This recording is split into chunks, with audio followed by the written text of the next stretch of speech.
No hay. Quietos, no vayan a moverse. Brinquen a mi boca si quieren vivir. Brincar a tu boca, ¿eh? Y así, ¿cómo vamos a vivir? No hay. Porque te llevaré a donde está tu hijo. Sí, claro. No, yo lo conozco.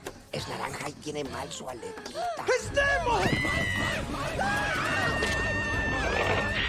¡Ajusten sus cinturones!